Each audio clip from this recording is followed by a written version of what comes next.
Welcome to the official YouTube channel for the Colin Cowherd podcast. Go on, hit that subscribe button if you're new so you don't miss any of our great football content this season. Okay, let's go to Green Bay 27 over Arizona 23. So again, Jordan Love had a game-winning drive. You know, it's interesting. Green Bay can't really run. They're not getting a great push on the offensive line. Dobbs, Kraft, and Matthew Golden have been good targets for them. Christian Watson's always hurt. I don't feel like Jacobs quite has the pop this year. He's had injuries. I don't feel they run it, so they're very bad on third down.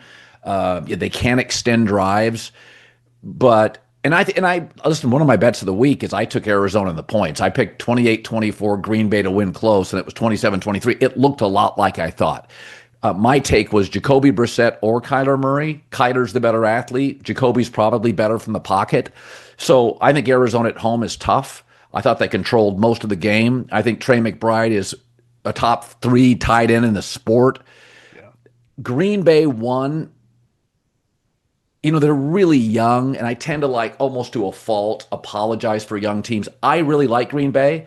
I thought the big win for Green Bay today was Micah Parsons had 3 sacks. They got him for games like today. You score late, you need a sack. And Bill Polian taught me this years ago. He said, if you have a Pro Bowl level quarterback, you not only need a left tackle, you need a pass rusher. You're going to lead 75% of your games with 4 minutes to go. That's where Dwight Freeney came in. Dwight Freeney closed. He was the Mariano Rivera to Peyton Manning for years. And that's what Mike is. Mike is the closer. In Green Bay, you know this. They haven't had that closer on that line for years. Yeah, totally. I mean, he was a man amongst boys, especially down the stretch, bringing him in fresh. To me, this is a game when you're playing Jacoby, who cannot move, which it's kind of undeniable. The Cardinals look better offensively with him at quarterback than they do with Kyler. They look way more efficient, but, like, he can't move. And if you're going to have one of the best pass rushers in the league and you're going to pay $200 million for a guy and he's got to dominate in this spot, and he did. That was my beef early in the season against the Cowboys. Like, you're spending all this money for this guy. He's got to take over games. You're treating him like one of the all-time greats in the history of the league. And he showed that today. His speed coming around the edge, they couldn't touch him. But Quay Walker, all those guys, like, the Packers are going to have to hang their hat on being an elite pass rushing team. Because offensively, if you went back to last year, they start slow. Like, they did it all last year, the majority, and this year, he has 75 yards passing at halftime. It's like, who are you guys playing? This Arizona Cardinals. Defensively, they're just, the skill-wise, they're just not that talented. And they just they couldn't generate yards. And I get it. Josh Jacobs I think he was sick. And did you see that story yesterday? They were way late. They had like a 6-hour delay. Yes, but it's like, from a talent standpoint, they just look so slow and lethargic. And they've done this now for 2 straight years. I'm not as confident on them big picture. Like, do I feel good about them just being in the NFC Championship game? But, like, their talent, their speed on offense, like you said, I mean, they got multiple wide receivers. The tight end's good. The coaching staff's good. And the talent on defense up front is just, it should dominate an opponent like this. And they get Jared Goff. They get some opponents that, not everyone's Caleb Williams can run around. Like, Jacoby can't move. So he's kind of a sitting duck back there. Yeah, he had at one point 14 straight completions. He was really comfortable. He's looked good 2 weeks in a row, Colin. Yeah, no, I was thinking watching that game, I kind of felt like, I know what Jacoby Brissett is, but what he really is a big, strong kid who throws strikes down the field. He can see the field. How many of his completions were over the middle of the field? Kyler doesn't give you that. It's like Jalen Hurts today was great deep down the field. But, you're not going to move off Kyler Murray for Brissett. But I do think when you watch Jacoby Brissett, I can see that offensive coordinator saying, we really have an NFL big franchise, sit in the pocket NFL quarterback, and it allows you to do more. Marvin Harrison, by the way, is playing better. I think there's something there.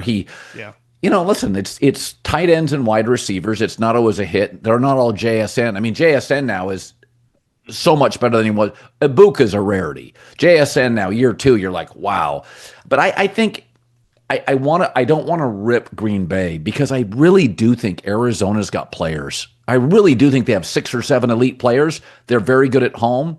I just think Green Bay's a team that's not getting a push on the offensive line, so they don't extend drives, and they're not very good early, so they often play from a hole. And I just think this is kind of what they are. Well, Arizona's 2-5. They could be 6-1. They literally could win every single game they play in. And this goes from the beginning of the year. They have lost some just devastating games. I was flipping around the volume, and I was on the Packer Cardinal game, and Vilma mentioned something that I think the coaches had said. Well, Jacoby works with all the wide receivers after practice, and it was like, Yes. what was that? What are they saying there? I listen. They're not going to win many games. The coaching staff's in kind of peril now. They've already fined the coach 100 grand for something that I thought was pretty innocuous. I mean, stuff happens in high school football. This whole thing's going to get blown up. I think the Kyler Murray era is like unofficially over. Like he's going to end up playing more this year whenever he's healthy, but this whole thing's over. And this Yeah. franchise, it's kind of sad because they've definitely kind of been close. They've had some talent, but it's just not working out, and they just can't win any of these games. And I think, listen, they went all in for Kyler, a 5'9" athlete who just doesn't really rally the troops clearly, and there's just something missing. And I think that you look at this game like they just lose a lot of these games for year after year. They're in so many games. The Jonathan Gannon, his record is not going to be very good, but I don't view him as like some completely over his head failure. Same. All their games kind of look the same, Colin. Football season's here, and if you want to go to an NFL or college football game, Game Time is the place for you. The Game Time app just gives you the advantage back to you, the fans. It's a hack for unlocking amazing tickets and experiences in a few taps. I love it. Easy to use. The Game Time guarantee means you can trust you'll get 100% authentic tickets on time and at the best price. 100%. So they even let you preview your seat on the app. That's special. Plus, fees are always included. So what you see is what you pay every time. Take the guesswork out of buying professional football tickets with Game Time. Just download the Game Time app, create an account. If you use the code Colin, Colin, $20 off your first purchase. Terms apply again. Create an account, redeem code Colin, $20 off. Swipe, tap, ticket, go. Download the Game Time app today. Nope. I can't tell you how many times I have bet Arizona to cover. It was like my second favorite bet today. I was like, Green Bay is going to go there. They're going to have a lot of fans. But Arizona, Buda, Baker, and McBride, and they have good receivers, and their offensive line's okay. I think my takeaway on this game is that's why you got Micah. He's your Mariano Rivera. He closed it. He just completely, there's just, and the knock on Micah was always that he was a splash player in Dallas. That was kind of the knock on him, is that he could disappear for quarters. And he was real quiet in the first half, right? And Jacoby Brett was really comfortable. Jacoby Brissett was. But when they needed him, he was great. Okay, this game, it's really interesting. So Chicago Bears at home beat the Saints 26-14. Saints had 4 turnovers. Chicago led 20-6 at half. It's like Chicago hired the right coach. Their defense is playing top-tier football. Their run game now, with adding those 3 interior offensive linemen, John, they can run the football. Yeah. They are clearly a run team. The passing game with Caleb was totally out of sync. Ben Johnson's facial expression, it's kind of resting, discouraged. Like he just never, he knows he's on TV. And so he's not eye rolling. But he looks exasperated sometimes with the passing game because there's looks that Caleb just either doesn't see or can't connect. I don't think Caleb is a naturally, innately accurate thrower of the football, but the run game's real. They're playing poorly and winning in stretches. The defense has been outstanding. I think they came into the game with the most takeaways, and they got 4 more turnovers. So I look at it and I think to myself, they're on a 4-game winning streak? They're winning. They're playing imperfectly.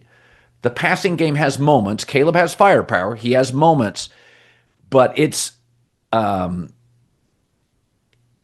we thought would be the horsepower, the jet fuel, has actually been the liability. Their passing game, I think Roma Dunze and Caleb had real connection in the first half, and it just kind of felt like it just disappeared. It's very uneven to me. To me, he had so many stretches today where it's like that hero ball syndrome of him just running around sideline to sideline on pass plays. It's like, I can't imagine. That's not how Ben Johnson wants to play. But what did he do? I was thinking about this today. Mike Vrabel and Ben Johnson both being available in the same cycle, like that's a pretty good cycle. I mean, I don't think there was quite enough competition for both their services. Ben Johnson's one of the better offensive coordinator candidates in recent memory. You could argue he's a better candidate at the time when he was available than Sean McVay was at 31 years old, than Yeah, Kevin O'Connell was. I mean, this guy was the number one play caller by a mile. He was given by all for his 3 years. and then here's where I give him a lot of credit. Like Dennis Allen's proven he's a really good defensive coordinator, and he gave him the game ball. I don't know if you Yep. saw the highlights. Yep, I did. Listen, I also think that Spencer Rattler tried to like show that I'm better than Caleb Williams, and he kind of crumbled in this game. I mean, made a couple passes that were like made Caleb look like Elway. Some of his decisions, but I'm with you. It's not even just the passing game. It's Caleb did not look comfortable today in the pocket. He takes off. He's kind of got that older. When Russell Wilson started kind of leaving his prime because he's running around, but there's no plays being made after he's scrambling around. It was a lot of just 360s and running around. But if Swift's going to look like that and their defense is going to play like that, they're going to be feisty. Now, can they beat? Do I trust them to beat the Packers, the Lions, in some of these games? I don't know if I go that far. You can't operate like that from a passing standpoint. I mean, I'm not trying to be negative because you win 4 games in a row. That's a big deal in Chicago. But you got to be a little concerned with the quarterback and the way he's playing. Really, over the last couple games, he wasn't that good last week against Washington, and they got lucky that Jaden fumbled the ball or they lose that game. Here's the upside. They did dominate time of possession. And again, so much like Detroit, they're creative. They pick up first downs. With Caleb, like 15 to 26, they're not asking him to do a lot, but they're dominating time of possession and they're running the football. And when they went and got Drew Dahlman and Jonah Jackson and who was the other kid? Joe Tooney. Yeah. Those were elite guys. And we talked about this. You don't play offensive linemen, veterans in the preseason. So the first 2 or 3 weeks, your offensive line is all about chemistry and cohesion more than any single unit. Maybe the secondary, but it's all about cohesion. Well, from about week 3 on, week 4 on, this has been a really good offensive line. They're running the ball. They dominate time of possession. So my take out of this thing is, they're winning, and these are games they would have lost. And so when I watch a coach, there are limitations any coach has, and it's like Sean Payton.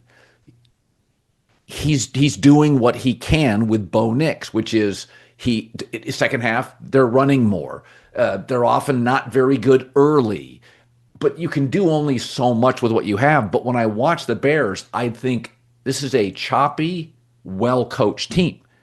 Caleb's right now learning the position, but it's a whole new staff, new players. I do think he and Rome Odunze have a feel. There is something there that I think it's good. Swift is a very good running back. I don't know. I think when you look at Chicago's history, beating a bad team at home when your quarterback's uneven, you got to feel good about it driving home. Well, to me, you're 4-2. Like you're in position. If you just kind of stay 500, you're going to be in the wild card mix. Here's the other thing: what's going to translate for Chicago late in the season? It's going to be cold. It's going to be defense and running the ball. I'm looking at their schedule. They got the Lions last game of the season at home. That's outside. Green Bay at home, outside. You got the Browns at Green Bay, at Philadelphia. I mean, these are cold, inclement weather games. You're not going to throw probably in some of these windy situations, rain, snow, sleet, who knows. You're not going to be throwing for 300 yards anyway. So if you get Swift, give you 100-plus yards. Ben Johnson's excellent with running backs. I mean, that was a huge thing that he hung his hat on in Detroit. And if Dennis Allen can get – because they're missing DBs. That's the other thing. Like, Jalen Johnson's out for the season. He's like, a borderline all-pro level guy. So their DBs today were – I mean, some of the passes were awful, but their DBs made a couple just incredible plays. So Baird made a big pick. Here's the other thing. Remember last year? They scored 27 points in the first quarter all year. Once again this week, they took a 13-0 lead. So, again, that is a huge step, John. Last year, they could not score in the first. So, I think as of now, I don't know what the number is. They scored 27 first-quarter points last year. I'm not sure. I mean, I think they're now almost at 40 points for the year, and we're a third through the season. So, if you just look at run game, improved. Functionality first quarter, improved. Defense, You can see the plan. When you watch them play, you can see the plan. And for the record, Caleb is better than last year. The other thing about Caleb that's interesting, and I thought about this today with Spencer Rattler, for all the misgivings you and I may have or questions about Caleb, you ever notice this, John? He doesn't throw a lot of picks. He didn't at USC. He only threw 6 last year in total chaos and dysfunction. He may drive you nuts, but he doesn't throw a lot of interceptions. He misses open guys, but he doesn't throw it to the other team much. And this gets back, I think, hiring Ben Johnson. We said it for so many times with the Chargers when they had these really good teams and they would hire Mike McCoy or Brandon Staley. They went cheap. Finally, you get Jim Harbaugh. It's like, okay, now you have a chance. For the first time in Bears modern day history, like they spent huge money on a real guy that every other team would want. And it's paying dividends right now because I'm with you. Like, if anyone can just corral and fix some of these pocket deficiencies with Caleb. And I also just think it gets back to sometimes smaller guys harder to see. So part of like, why did Russell scramble around a lot? Because he probably couldn't see anything. He scrambled. He got outside the tackle box. He could see. Caleb does it too. And like you said, he's not doing as many hero balls across his body to the other team. That's a win in itself.